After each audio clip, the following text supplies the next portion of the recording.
The president of the Athens Chamber of Commerce and Industry, Constantinos Mihalos, has asked for a change in the terms that Greece has signed in the EU-IMF memorandum. He said that the economy cannot recover with overtaxation and added that growth and development measures are needed.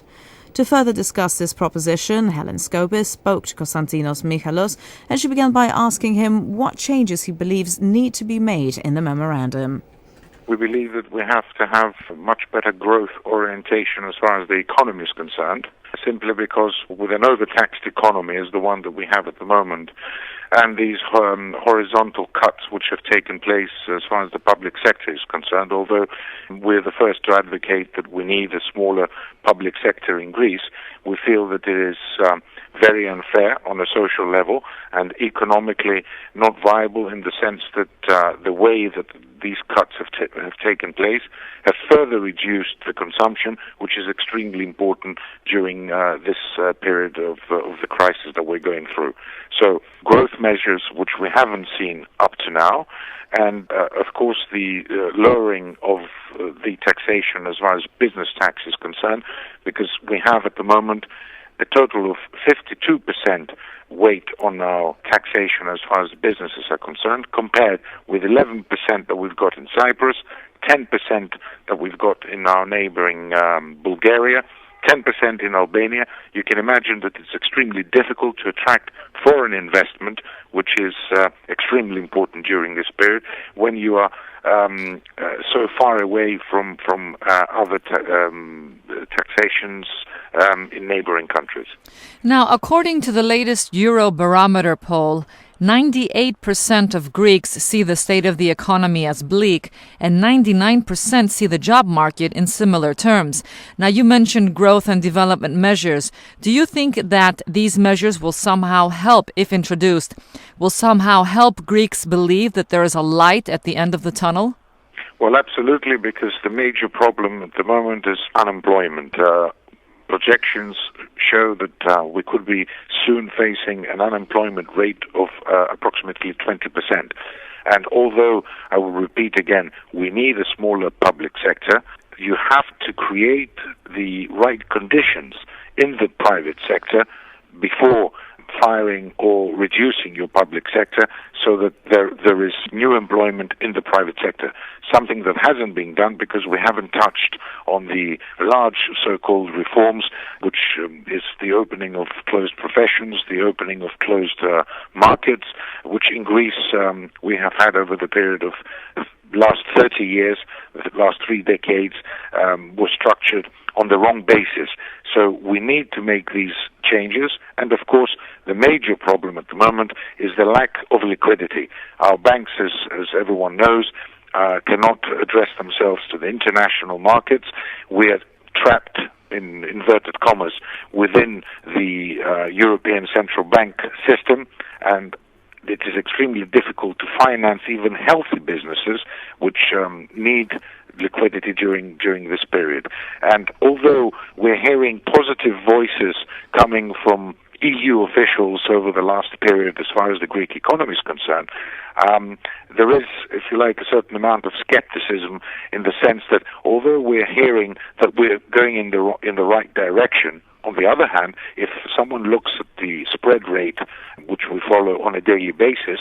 it is back to the levels pre-memorandum. We almost touched 1,000 points, and I fail to understand how, on the one hand, we seem to be doing the right thing and following the advice of the European, or the instructions, if you like, not so much advice, of the European support mechanism as well as the IMF. On the other hand, if we were to go out on the international markets tomorrow, we would be paying exactly what we were called to pay before the signature of the memorandum. So we're in an extremely difficult situation, and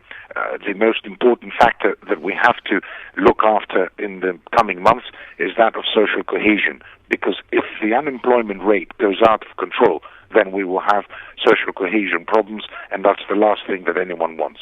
Now, you have also said that the International Monetary Fund should not have been involved in this aid mechanism. Why is that?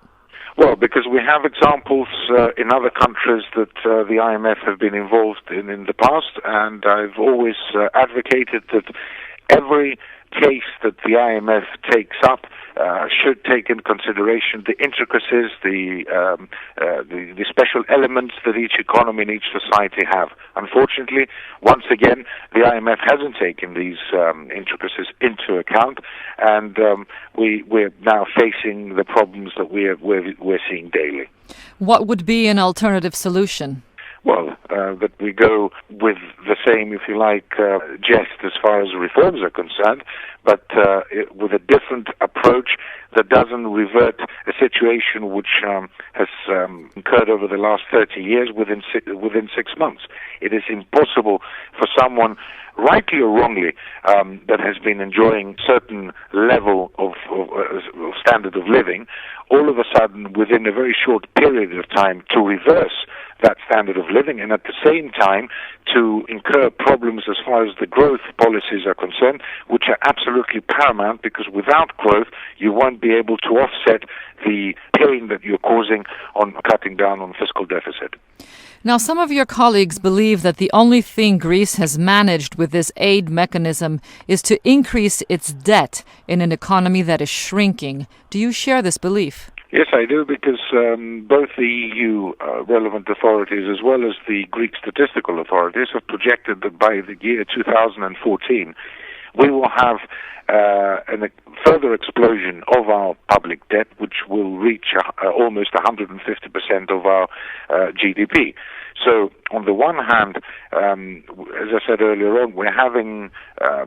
positive voices coming from the EU. On the other, we're having a continuous increase or explosion of the public debt, and at the same time, the spread rates are at an extremely high level, and this is why I pointed out that although we're under the protection umbrella of the EU over the last months, and we have implemented, or the government has implemented, all the policies that both the EU and the IMF have asked for, have directed. On the other hand, the markets seem to be on a different track, in the sense that they haven't seen, or they fail to see the positive steps that the EU officials are pointing out to, and hence we're having spread rates which are extremely high, and if we went out on the international markets again tomorrow, we would be borrowing with 10 and 11%. On the other hand, although we're under this protection umbrella, we are being lent money at 5 and 5.5%, when other EU countries are being lent at 3%. And I fail to understand why this distinction and this extra cost is incurred in the Greek economy.